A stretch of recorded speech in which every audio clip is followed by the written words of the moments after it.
Hi learners, welcome to iPlus Training Solutions.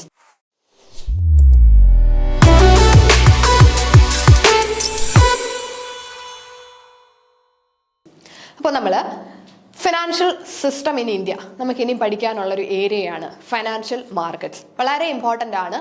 പ്രത്യേകിച്ച് നമ്മളിപ്പോൾ ഈ ഒരു എക്സാമിന് വേണ്ടി പ്രിപ്പയർ ചെയ്യുമ്പോൾ നമ്മുടെ എക്സാം KFC അസിസ്റ്റൻ്റ് ആണ്, കേരള ഫിനാൻഷ്യൽ കോർപ്പറേഷൻ ആണ്. സോ ഇവിടെ ഫിനാൻഷ്യൽ സിസ്റ്റം അല്ലെങ്കിൽ ഫിനാൻഷ്യൽ മാർക്കറ്റിന് എത്രത്തോളം ഇമ്പോർട്ടൻസ് നമ്മുടെ ഈ ഒരു എക്സാം കണ്ടക്ട് ചെയ്യുന്ന ഒരു ബോഡിയുമായിട്ട് റിലേറ്റ് ചെയ്ത് നോക്കുമ്പോൾ ഈ ഒരു ടോപ്പിക്കിന് എത്രത്തോളം ഇമ്പോർട്ടൻസ് ഉള്ളതാണ് എന്ന് നമുക്ക് മനസ്സിലാകും. കാരണം ഫിനാൻഷ്യൽ കോർപ്പറേഷൻ നടത്തുന്ന ഒരു എക്സാം ആകുമ്പോൾ എന്തായാലും നമ്മളുടെ ഇന്ത്യൻ ഫിനാൻഷ്യൽ സിസ്റ്റത്തിൽ നിന്നും ആ ഒരു ഏരിയയെ അവർ നല്ല രീതിയിൽ ഫോക്കസ് ചെയ്യും. നമുക്ക് എക്സാമിനാണെങ്കിലും നല്ല രീതിയിൽ ഈ ഒരു ഏരിയയെ ഫോക്കസ് ചെയ്തിട്ട് ക്വസ്റ്റ്യൻസ് വരാനായിട്ട് സാധ്യതയുണ്ട്. ഇനി നമ്മളുടെ ഫൈനൽ സിലബസ് അവർ ഇടുന്ന സമയത്തും ഈ ഒരു ടോപ്പിക് എന്തായാലും ഉണ്ടാകും എന്ന് തന്നെയാണ് നമ്മളുടെ ഒരു എക്സ്പെക്ടേഷൻ. സോ നമുക്ക് ഫസ്റ്റ് തന്നെ ഇന്ത്യൻ ഫിനാൻഷ്യൽ സിസ്റ്റത്തെ പറ്റിയിട്ട് പഠിക്കണം. അതേപോലെ തന്നെ ഫിനാൻഷ്യൽ മാർക്കറ്റിൽ തന്നെ പ്രൈമറി മാർക്കറ്റും സെക്കൻഡറി മാർക്കറ്റും ക്യാപിറ്റൽ മാർക്കറ്റും മണി മാർക്കറ്റും ഒക്കെ വളരെ സ്പെസിഫിക് ആയിട്ട് പഠിച്ചു വെക്കണം. കുറച്ചധികം ഫിനാൻഷ്യൽ ഇൻസ്റ്റിറ്റ്യൂഷൻസിനെ പറ്റിയിട്ട് പഠിക്കണം. ഇതൊക്കെ എസ്റ്റാബ്ലിഷ് ചെയ്ത ഇയറുകളും ഓരോ ഫിനാൻഷ്യൽ ഇൻസ്റ്റിറ്റ്യൂഷൻ്റെയും ഒബ്ജക്റ്റീവ്സും ഇങ്ങനെയുള്ള കാര്യങ്ങളൊക്കെ നമുക്ക് കൃത്യമായിട്ട് പഠിച്ചു വെക്കേണ്ടതാണ്. കംപ്ലീറ്റ്ലി തിയറിറ്റിക്കലായിട്ട് നമുക്ക് പഠിക്കേണ്ട ഒരു യൂണിറ്റ് ആണ് financial system. So financial system എന്താണ് എന്ന് നമുക്കറിയാം അല്ലേ? Set of institutional arrangement through which financial surplus in an economy are mobilised from surplus units and transferred to deficit spenders. Financial system എന്ന് പറഞ്ഞാൽ അവിടെ ഒരു ഇൻസ്റ്റിറ്റ്യൂഷണൽ അറേഞ്ച്മെന്റുകളാണ്, അല്ലെങ്കിൽ പല ഇൻസ്റ്റിറ്റ്യൂഷൻസും പല മാർക്കറ്റുകളും ഒക്കെ ചേരുന്നതാണ്, പല ഫിനാൻഷ്യൽ ഇൻസ്ട്രുമെന്റുകളും എല്ലാം ചേരുന്നതിനെയാണ് ഫിനാൻഷ്യൽ സിസ്റ്റം എന്ന് പറയുന്നത്. ആ സിസ്റ്റത്തിനകത്ത് അവിടെ എന്താ സംഭവിക്കുന്നത്? Financial surplus in an economy are mobilised from surplus units. Surplus യൂണിറ്റിന്റെ കയ്യിൽ നിന്ന്, അതായത് ഫിനാൻസ്, ഇപ്പം പണം അല്ലെങ്കിൽ ഈ ഒരു ഫിനാൻസ് കൂടുതലായിട്ട് ഫണ്ടുകൾ ആരുടെ കയ്യിലാണോ കൂടുതൽ ഉള്ളത്, സർപ്ലസ് ഉള്ളിടത്ത് നിന്നും എവിടെയൊക്കെ ട്രാൻസ്ഫർ ചെയ്യുന്നുണ്ട്? To deficit spenders. സർപ്ലസ് ആരുടെ കയ്യിലാണോ സർപ്ലസ് ഉള്ളത് അവരുടെ കയ്യിൽ നിന്നും ഡെഫിസിറ്റ് ആയിട്ടുള്ളവരുടെ കയ്യിലേക്ക് ഈ ഒരു ഫണ്ട് അല്ലെങ്കിൽ ഫിനാൻസിനെ ചാനലൈസ് ചെയ്യുന്ന കംപ്ലീറ്റ് കാര്യങ്ങളും നമ്മുടെ ഫിനാൻഷ്യൽ സിസ്റ്റത്തിനകത്ത് വരുന്നതാണ്. അവിടെ ഫിനാൻഷ്യൽ ഇന്റർമീഡിയറീസ് ഉണ്ട്, ഫിനാൻഷ്യൽ മാർക്കറ്റുകൾ ഉണ്ട്, ഫിനാൻഷ്യൽ ഇൻസ്ട്രുമെന്റുകൾ ഉണ്ട്. ഇതെല്ലാം കൂടെ ചേരുന്നതിനെയാണ് ഒരു ഫിനാൻഷ്യൽ സിസ്റ്റം എന്ന് നമ്മൾ പറയുന്നത്. അപ്പൊ സിമ്പിളായിട്ട് പറഞ്ഞാൽ സർപ്ലസ് ഫണ്ട് ഉള്ളവരുടെ കയ്യിൽ നിന്നും അത് ഡെഫിസിറ്റ് ആയിട്ടുള്ളവരുടെ കയ്യിലേക്ക് എത്തിക്കുന്ന ഒരു പ്രോസസ്, അത് നമുക്ക് ഫിനാൻഷ്യൽ സിസ്റ്റത്തിനകത്ത് വരുന്നതാണെന്ന് പറയാം. So A sound financial system mobilizes the savings in form of money and monetary asset and invest them in productive ventures. It also facilitate economic growth and development. ഇപ്പോൾ financial system എന്ന് പറഞ്ഞാൽ നമുക്കൊരു definition തന്നെ കാണാം. It is defined as a set of interdependent institutions, market instruments and procedures and practices which facilitate transfer of fund. ഇപ്പോൾ financial സിസ്റ്റത്തിനെ പറ്റിയിട്ട് നമുക്ക് simple ഒരു ഡെഫിനിഷൻ ആയിട്ട് പഠിച്ചു വെച്ചാൽ എങ്ങനെ പറയാം? ഫിനാൻഷ്യൽ സിസ്റ്റം എന്ന് പറഞ്ഞാൽ സെറ്റ് ഓഫ് ഇന്റർഡിപെൻഡന്റ് ഇൻസ്റ്റിറ്റ്യൂഷൻസ്. എന്തൊക്കെ വരുന്നുണ്ട് അവിടെ? ഇന്റർഡിപെൻഡന്റ് ആയിട്ടുള്ള പല ഇൻസ്റ്റിറ്റ്യൂഷൻസ് വരുന്നുണ്ട് അല്ലേ? പല ഇൻസ്റ്റിറ്റ്യൂഷൻസ് ഉണ്ട്, ബാങ്കുകളും അല്ലെങ്കിൽ നോൺ ബാങ്കിങ് ഫിനാൻഷ്യൽ ഇൻസ്റ്റിറ്റ്യൂഷൻസും, അങ്ങനെ പല ഇൻസ്റ്റിറ്റ്യൂഷൻസ് വരുന്നുണ്ട്. മാർക്കറ്റ്സ്, പല മാർക്കറ്റുകളുണ്ട്, പ്രൈമറി മാർക്കറ്റും സെക്കൻഡറി മാർക്കറ്റും ദെൻ ക്യാപിറ്റൽ മാർക്കറ്റും മണി മാർക്കറ്റും, അങ്ങനെ പല മാർക്കറ്റുകളുണ്ട്. ഇൻസ്ട്രുമെന്റ്സ്, പല ഫിനാൻഷ്യൽ ഇൻസ്ട്രുമെന്റുകളുണ്ട്, ഷോർട്ട് ടേം ഇൻസ്ട്രുമെന്റുകളും ലോങ് ടേം ഇൻസ്ട്രുമെന്റ്സും, പലതരത്തിലുള്ള ഫിനാൻഷ്യൽ ഇൻസ്ട്രുമെന്റ്സ് വരുന്നുണ്ട്. Then procedures and practices. ഇതിന്റെ എല്ലാം ഒരു സെറ്റാണ് ഫിനാൻഷ്യൽ സിസ്റ്റം എന്ന് പറയുന്നത്. Okay, which facilitate the transfer of fund. Financial system നമുക്ക് ജസ്റ്റ് മനസ്സിലാക്കാനായിട്ട് ഉള്ളതാണ്. സീക്കേഴ്സ് ഓഫ് ഫണ്ട്, ഫണ്ട് വേണ്ട ആളുകൾ ആരെ അപ്രോച്ച് ചെയ്യുന്നുണ്ട്? സപ്ലയർ ഓഫ് ഫണ്ട് അല്ലെ? ഫണ്ട് സപ്ലൈ ചെയ്യുന്നവരെയാണ് സീക്കേഴ്സ്. സപ്ലയേഴ്സിനെയാണ് അപ്രോച്ച് ചെയ്യുന്നത്. ഇവർക്ക് ഫണ്ട് വേണം, സോ അവര് സപ്ലയേഴ്സിനെ അപ്രോച്ച് ചെയ്യും.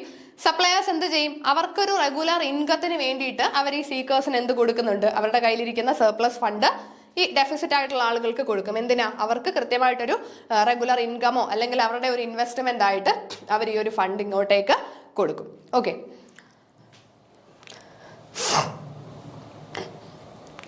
Functions of financial system. ഇപ്പൊ നമ്മുടെ ഇന്ത്യയിൽ ഇന്ത്യൻ ഫിനാൻഷ്യൽ സിസ്റ്റത്തിന്റെ ഫങ്ഷൻസ് എന്തൊക്കെയാണ് നമ്മുടെ ഫിനാൻഷ്യൽ സിസ്റ്റം ചെയ്യുന്നത്. നമ്മൾ പറഞ്ഞു പല പ്രൊസീജിയേഴ്സും പല മാർക്കറ്റുകളും പല ഇൻസ്ട്രുമെന്റുകളും എല്ലാം കൂടെ ചേരുന്ന ഒരു സെറ്റാണ് ഫിനാൻഷ്യൽ സിസ്റ്റം എന്ന് നമ്മൾ പറഞ്ഞു അല്ലെ. അങ്ങനെയാണെങ്കിൽ ഈ ഫിനാൻഷ്യൽ സിസ്റ്റത്തിന്റെ ഫങ്ഷൻസ് എന്തൊക്കെയാണ്? പൂളിംഗ് ഓഫ് ഫണ്ട്, അത് ഏറ്റവും ബേസിക് ഫംഗ്ഷൻ ആയിട്ട് നമുക്ക് പറയാം അല്ലെ. ഫിനാൻഷ്യൽ സിസ്റ്റത്തിനകത്ത് നടക്കുന്ന ഒരു കാര്യമാണ് പൂളിംഗ് ഓഫ് ഫണ്ട്. പൂളിംഗ് എന്ന് പറഞ്ഞാൽ പല ആളുകളുടെ കയ്യിൽ നിന്നും ഫണ്ടുകൾ എന്ത് ചെയ്യുന്നു? കളക്ട് ചെയ്യുന്നു. സർപ്ലസ് ആയിട്ടുള്ളവരുടെ കയ്യിൽ നിന്നെല്ലാം ഫണ്ട് പൂള് ചെയ്യാണ് അല്ലെ. പല ആളുകളുടെ കയ്യിൽ നിന്നും ഇങ്ങോട്ടേക്ക് ഫണ്ട് പൂള് ചെയ്യുന്നു. ദെൻ ക്യാപിറ്റൽ ഫോർമേഷൻ, നമ്മൾ പറഞ്ഞു പല കമ്പനീസോ അല്ലെങ്കിൽ ഗവൺമെന്റോ സീക്കേഴ്സ് ഉണ്ട്, ഫണ്ട് വേണ്ട ആളുകളുണ്ട്. അവർക്ക് പല രീതിയിലും ക്യാപിറ്റൽ റേസ് ചെയ്യണമെങ്കിൽ അവരെന്താ ചെയ്യുന്നത്? പല ഇൻസ്ട്രുമെന്റുകളൊക്കെ ഇഷ്യൂ ചെയ്യും അല്ലെ. ഇപ്പൊ നമ്മുടെ ഒരു കമ്പനിക്ക് ഫണ്ട് വേണം, നമ്മൾ എന്ത് ചെയ്യും? ഷെയറുകൾ ഇഷ്യൂ ചെയ്യാം അല്ലെങ്കിൽ ഡിബഞ്ചറുകൾ ഇഷ്യൂ ചെയ്ത് നമുക്ക് ക്യാപിറ്റൽ സ്വരൂപിക്കാം. ഇതെല്ലാം ഫിനാൻഷ്യൽ സിസ്റ്റത്തിനകത്ത് വരുന്ന പ്രോസസ്സുകളാണ്. Facilitate payment, provide liquidity, short term and long term needs, risk functions, better decision, finances, government need, economic development, ഇതെല്ലാം നമ്മുടെ ഫിനാൻഷ്യൽ സിസ്റ്റത്തിന്റെ ഫംഗ്ഷൻസ് ആണ്. ഇതൊന്നും നിങ്ങൾ ഇങ്ങനെ അങ്ങ് കാണാപ്പാടം ഒന്നും പഠിച്ചു വെക്കേണ്ട, സിമ്പിൾ ആയിട്ട് അറിയാവുന്ന കാര്യങ്ങളല്ലേ ഉള്ളൂ. എന്തൊക്കെയാണ് ഈ ഫംഗ്ഷൻസ്? എല്ലാം ഫിനാൻഷ്യൽ സിസ്റ്റത്തിനകത്ത് വരുന്നതാണ്. ഫണ്ട് പൂള് ചെയ്യാനും ഫണ്ടുകൾ പല സ്ഥലങ്ങളിൽ നിന്ന് കളക്ട് ചെയ്യുന്നു, അത് ചാനലൈസ് ചെയ്യുന്നു, പലയിടത്തേക്ക് ഈ ഫണ്ട് പ്രൊവൈഡ് ചെയ്യുന്നുണ്ട്, അതും ഫിനാൻഷ്യൽ സിസ്റ്റത്തിന്റെ തന്നെ ഫംഗ്ഷൻ അല്ലേ. ദെൻ ക്യാപിറ്റൽ ഫോർമേഷനും അതേപോലെ short term and long term ഫണ്ടിന്റെ നീഡുകളും ഗവൺമെന്റ് ഫിനാൻസും എല്ലാം നമ്മുടെ ഫിനാൻഷ്യൽ സിസ്റ്റത്തിനകത്ത് വരുന്നതാണ്.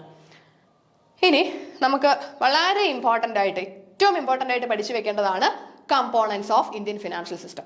ഈ ഒരു കാര്യമാണ് നമ്മൾ ഈ ഒരു മൊഡ്യൂളിൽ മൊത്തത്തിൽ, നമ്മുടെ ഈ ഒരു കംപ്ലീറ്റ് മൊഡ്യൂളിന് പറയുന്നത് ഈ കമ്പോണൻസിനെ പറ്റിയിട്ടുള്ള വിശദീകരണങ്ങളാണ്. ഇതിനെ ഡീറ്റെയിൽഡ് ആയിട്ട് നമുക്ക് പഠിക്കണം. ഇന്ത്യൻ ഫിനാൻഷ്യൽ സിസ്റ്റത്തിന്റെ കമ്പോണൻസ് നോക്കിയാൽ മെയിൻ ആയിട്ട് നമുക്ക് 4 കമ്പോണൻസ് ആണ് ഇന്ത്യൻ ഫിനാൻഷ്യൽ സിസ്റ്റത്തിൽ വരുന്നത്. 4 കമ്പോണൻസ്. ഈ 4 പേരുകളും കൃത്യമായിട്ട് ഓർത്ത് വെക്കുക. Financial institutions, financial markets, financial instruments, financial services.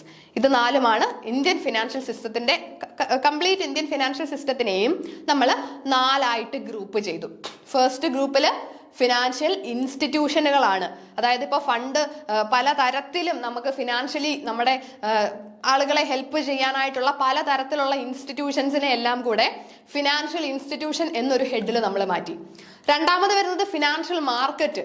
നമുക്ക് പല മാർക്കറ്റുകളുണ്ട് അല്ലേ. നമുക്ക് ഈ പറയുന്ന ട്രേഡിങ് നടത്താൻ നമുക്കിപ്പോൾ ഫണ്ട് വേണം, അല്ലെങ്കിൽ നമുക്ക് അങ്ങോട്ടേക്ക് ഫണ്ട് കൊടുക്കണം, ഇങ്ങനെയൊക്കെ ചെയ്യാൻ പല മാർക്കറ്റുകൾ നമുക്കുണ്ട്, പല പ്ലാറ്റ്ഫോമുകളുണ്ട്. ഈ മാർക്കറ്റ്സിനെ നമ്മൾ ഒരു ഗ്രൂപ്പിംഗ് ആക്കി ഫിനാൻഷ്യൽ മാർക്കറ്റ് എന്ന് പറഞ്ഞു. ഇനിയുള്ളത് ഫിനാൻഷ്യൽ ഇൻസ്ട്രുമെന്റുകളാണ്. ഇൻസ്ട്രുമെന്റ് എന്ന് പറഞ്ഞാൽ നമുക്കറിയാം പല തരത്തിലുള്ള ഇൻസ്ട്രുമെന്റ്സ് യൂസ് ചെയ്തുകൊണ്ട് നമുക്ക് ഫണ്ട് റേസ് ചെയ്യാനും അല്ലെങ്കിൽ നമുക്ക് പലതിലേക്ക് ഇൻവെസ്റ്റ് ചെയ്യാനും ഒക്കെ പറ്റും അല്ലെ.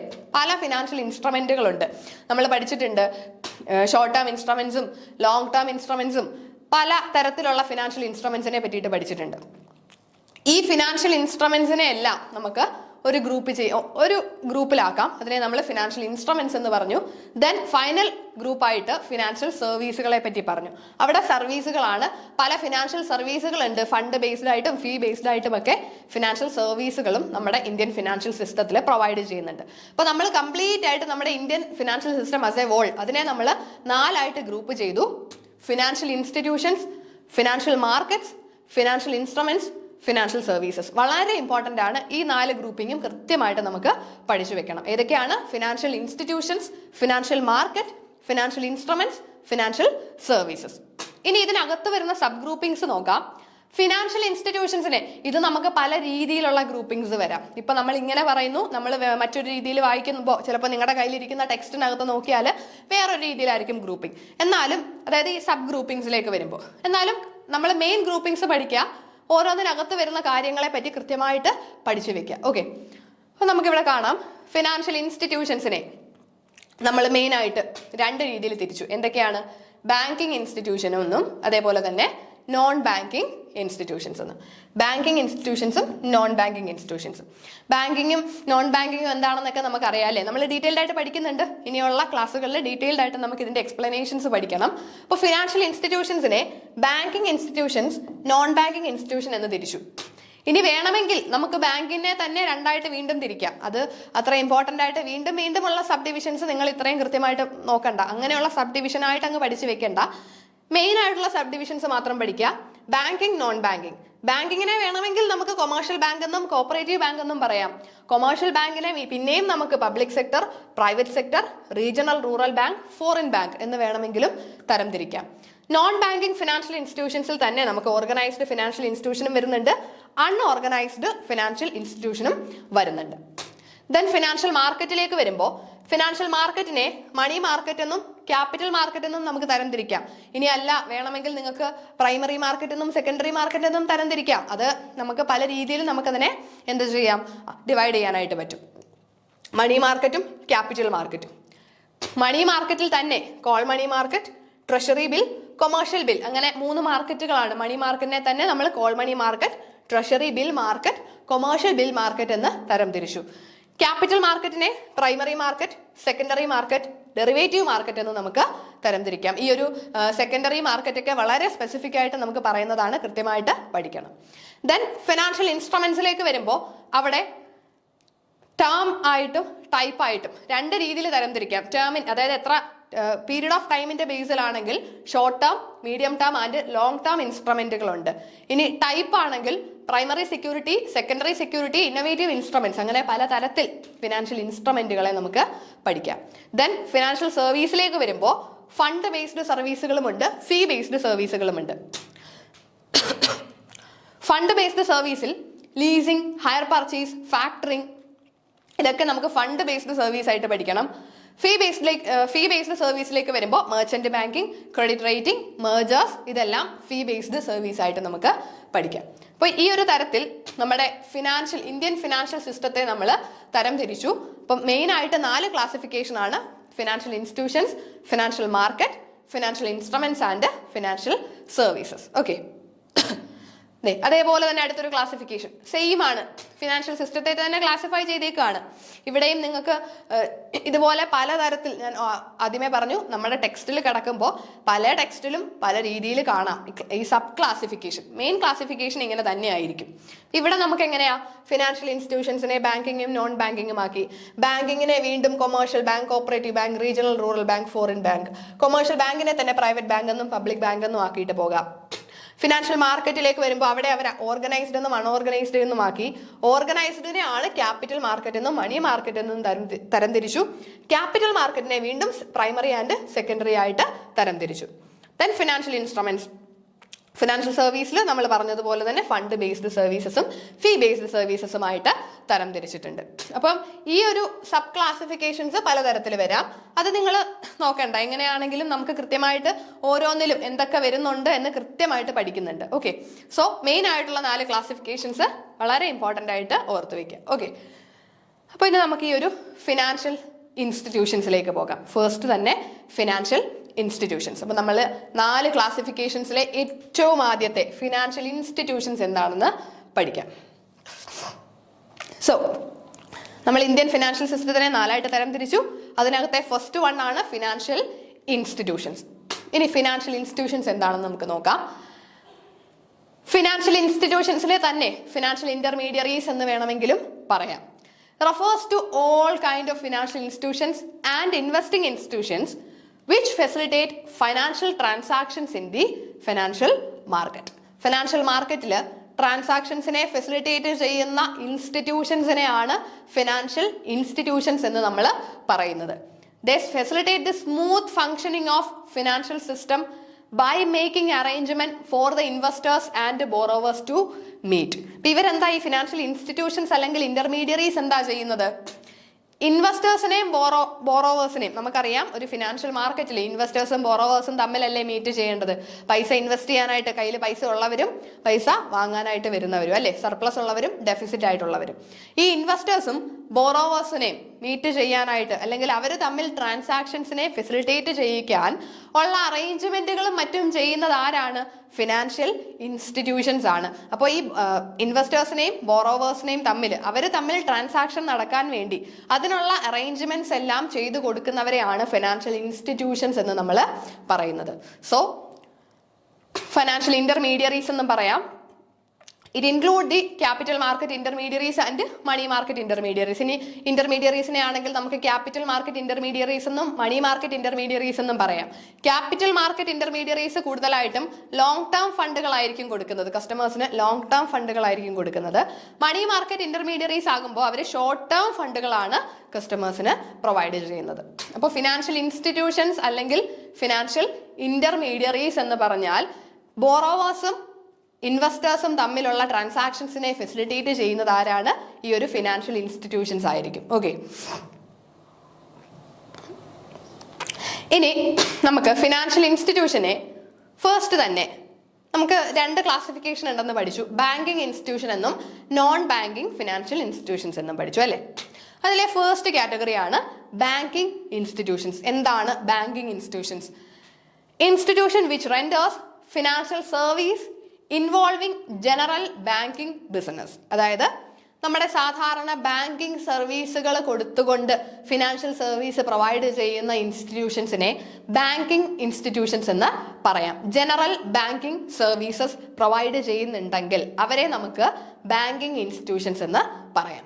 So Indian banking industry is subject to the control of RBI, which is the central bank of the country. നമുക്കറിയാവുന്ന കാര്യമാണ് അല്ലേ?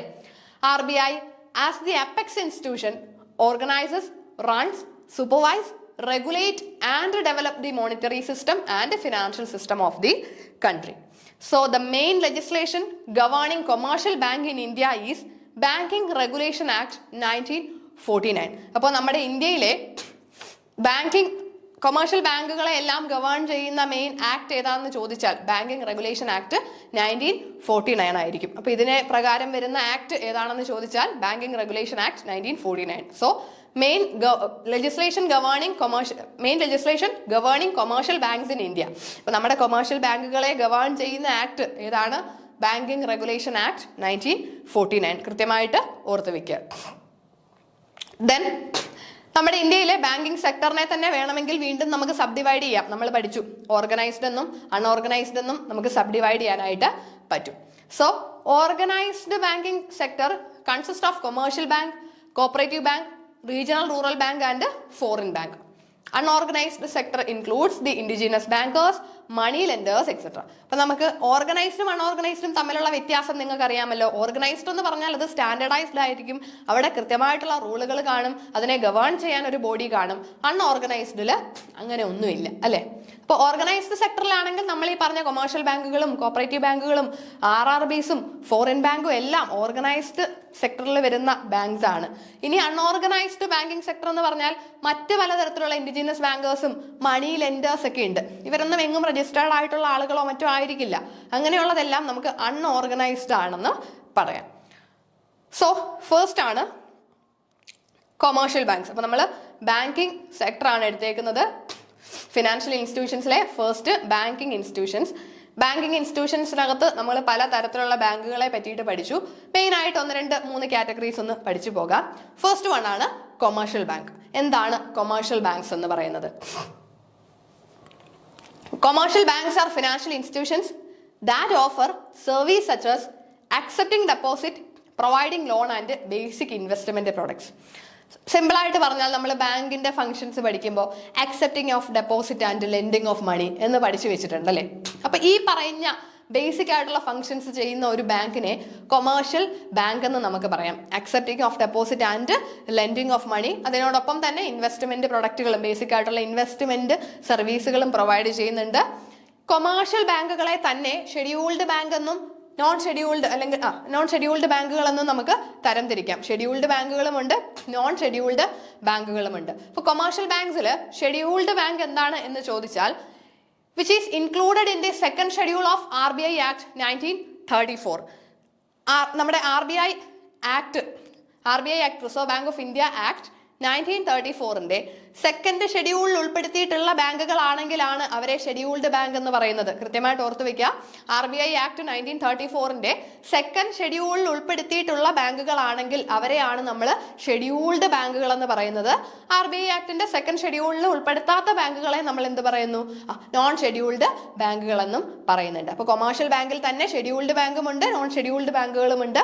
ഷെഡ്യൂൾഡ് ബാങ്ക് ആണ് എന്ന് നമുക്ക് പറയണമെങ്കിൽ ഒരു കൊമേഴ്ഷ്യൽ ബാങ്ക് ഷെഡ്യൂൾഡ് ബാങ്ക് ആണെന്ന് പറയണമെങ്കിൽ RBI Act 1934 സെക്കൻഡ് ഷെഡ്യൂളിനകത്ത് ആ ബാങ്ക് ഉൾപ്പെട്ടിട്ടുണ്ടെങ്കിലാണ് അതിനെ നമ്മൾ ഷെഡ്യൂൾഡ് ബാങ്ക് എന്ന് പറയുന്നത്. സെക്കൻഡ് ഷെഡ്യൂൾ ആണെന്ന് ഓർത്ത് വെക്കുക.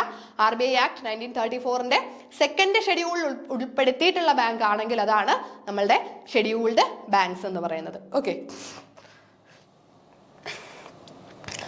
ദെൻ എക്സാമ്പിൾസ് ഇവിടെ കാണാൻ നിങ്ങൾക്ക് പബ്ലിക് സെക്ടർ ബാങ്കുകളായിട്ടുള്ള SBI, ദെൻ പ്രൈവറ്റ് സെക്ടർ ബാങ്കിൽ വരുന്ന ICICI, then RRBs, foreign bank, ഇതെല്ലാം നമ്മുടെ കൊമേഴ്ഷ്യൽ ബാങ്കിനകത്ത് നമുക്ക് പറയാം.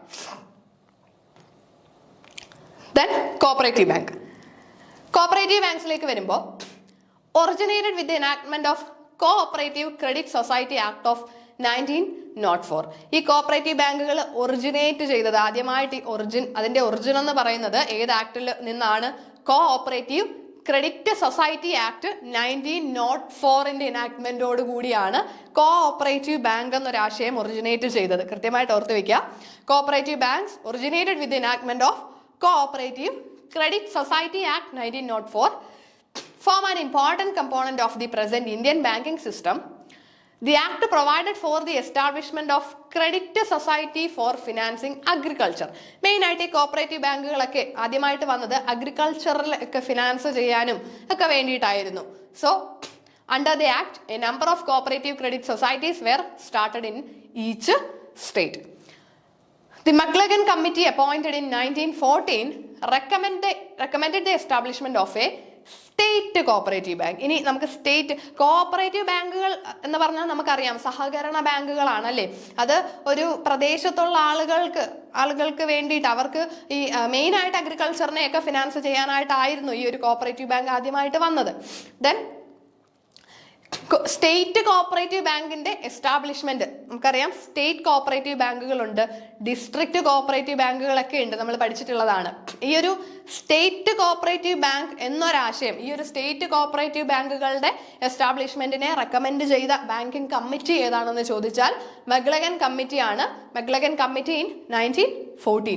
മക്ലഗൻ കമ്മിറ്റി നമ്മൾ ബാങ്കിങ് സെക്ടറിൽ പഠിക്കുമ്പോൾ ഒരുപാട് കമ്മിറ്റീസ് പഠിക്കും അല്ലേ. നരസിംഹം കമ്മിറ്റിയും മക്ലഗൻ കമ്മിറ്റിയും ദെൻ ഖാൻ കമ്മിറ്റിയും പല തരത്തിലുള്ള കമ്മിറ്റീസ് നമ്മൾ പഠിക്കുന്നതാണ്. സോ ഈ ഒരു കമ്മിറ്റീസ് പഠിക്കുമ്പോൾ ചില ബാങ്കുകൾ അല്ലെങ്കിൽ ചില ടൈപ്പ് ഓഫ് ഇൻസ്റ്റിറ്റ്യൂഷൻസ് ഒക്കെ വന്നത് ഇന്ന കമ്മിറ്റിയുടെ റെക്കമെൻഡേഷൻ പ്രകാരമാണ് എന്ന് പറയും. ബാങ്കിങ് ഒക്കെ പഠിക്കുമ്പോൾ കൃത്യമായിട്ട് പഠിച്ചു വെക്കണം. ഈ ഓരോ കമ്മിറ്റീസും നമുക്ക് പഠിച്ചു വെക്കണം. അപ്പൊ ഇവിടെ ഒരു കോഓപ്പറേറ്റീവ് സൊസൈറ്റി കോഓപ്പറേറ്റീവ് ബാങ്ക്സിനെ പറ്റി പഠിക്കുമ്പോൾ സ്റ്റേറ്റ് കോഓപ്പറേറ്റീവ് ബാങ്കുകൾ എസ്റ്റാബ്ലിഷ് ചെയ്തത് മക്ലഗൻ കമ്മിറ്റിയുടെ റെക്കമെൻഡേഷൻ പ്രകാരമാണ്. So Maclagan committee in 1914 recommended the establishment of a state cooperative bank. അപ്പോൾ എല്ലാ സ്റ്റേറ്റിനും ഒരു കോപ്പറേറ്റീവ് ബാങ്ക് വേണം, സ്റ്റേറ്റ് തലത്തിൽ ഒരു കോപ്പറേറ്റീവ് ബാങ്ക് വേണം. അപ്പോൾ സ്റ്റേറ്റ് കോപ്പറേറ്റീവ് ബാങ്കുകളുടെ റെക്കമെൻഡേഷൻ, സ്റ്റേറ്റ് കോപ്പറേറ്റീവ് ബാങ്കുകൾ എസ്റ്റാബ്ലിഷ് ചെയ്യണം എന്നൊരു റെക്കമെൻഡേഷൻ കൊണ്ടുവന്നത് മക്ലഗൻ കമ്മിറ്റിയാണ്. So state cooperative bank is the apex body of cooperative bank. Cooperative ബാങ്കുകളുടെ എല്ലാം അപ്പെക്സ് ബോഡി, എല്ലാ കോപ്പറേറ്റീവ് ബാങ്കുകളെയും ഭരിക്കുന്ന ആ ഒരു അപ്പെക്സ് ബോഡി സ്റ്റേറ്റ് കോപ്പറേറ്റീവ് ബാങ്കുകളാണ്. മിഡിൽ ലെവലിൽ ഡിസ്ട്രിക്ട് കോപ്പറേറ്റീവ് ബാങ്കുകളുണ്ട്. വില്ലേജ് ലെവലിൽ പ്രൈമറി അഗ്രികൾച്ചറൽ ക്രെഡിറ്റ് സൊസൈറ്റീസും വരുന്നുണ്ട്. 3 ലെവലായിട്ടാണ് state level, district level and village level. Okay, then next regional rural banks. ഇതൊക്കെ നമ്മൾ പറഞ്ഞു കൊമേഴ്ഷ്യൽ ബാങ്ക് ആയിട്ട് നമുക്ക് പറയാം. Regional rural ബാങ്കുകളുണ്ട്.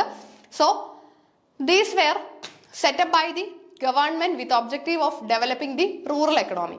റൂറൽ എക്കണോമിയെ ഡെവലപ്പ് ചെയ്യാനായിട്ടാണ് ഈ ഒരു RRBs വന്നിട്ടുള്ളത്.